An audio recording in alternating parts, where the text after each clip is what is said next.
Hello বন্ধুরা, আপনাদের সবাইকে স্বাগতম আমার নতুন ভিডিওতে। এটা আমার প্রথম ব্লগিং ভিডিও। তো আমি এখন প্রথমে কোনো কন্টেন্ট পাইনি যে কিসের ভিডিও বানাবো না বানাবো। প্রথমে কোনো কন্টেন্ট পাচ্ছিলাম না। তো দেন লাস্টে আমার মাথায় এলো। তারপর আমি আমার পাড়ার একটা দাদার সাথে কথা বললাম। তো সেই দাদাটা আমাদেরই একটা গলি ছেড়ে তাদের চায়ের দোকান আছে। তো তাদের দোকানে নানান রকমের আর কি খাবারের জিনিস পাওয়া যায়। সকালবেলা চা বিস্কুট থেকে নিয়ে একদম টিফিন অবধি, যেরকম নানপুরিও পাওয়া যায়, আবার সন্ধেবেলা চপ চপ বেগুনি এরকম আরও আদার্স আইটেম পাওয়া যায়।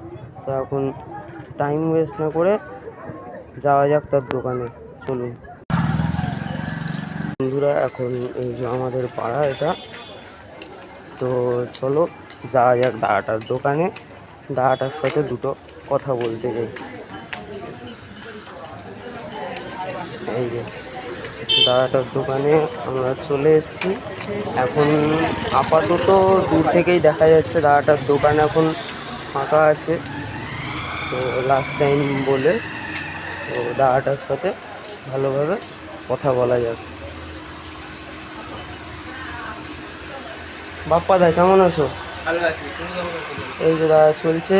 তো তুমি যে টাইমটা দিচ্ছ আমার খুব ভালো লাগলো এটার জন্য।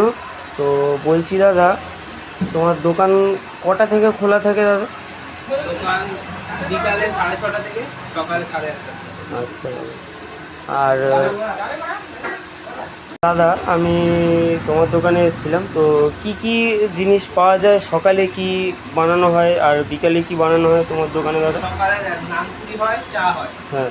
আর বিকালে আলুর চপ, বেগুনি, ক্যাপসিকাম, ডাল বড়া, আচ্ছা, ভেজিটেবিল, আলু pakora, veg, totally veg. Totally veg item তোমাদের দোকানে হয়? Totally veg.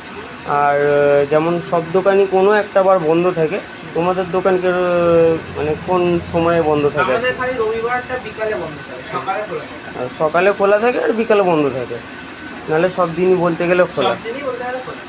আচ্ছা। তো এই যে আমার দাদার দোকানটা সকালবেলা আর কি ওই খোলা থাকে। এখন দোকানে কাস্টমার আছে যেহেতু, তাও দাদা টাইম দিল আমার বলতে। দাদাকে বললাম, দাদা একবারই বললো যে হ্যাঁ বাবু তুই আয়, ভিডিওটা করে যা। তো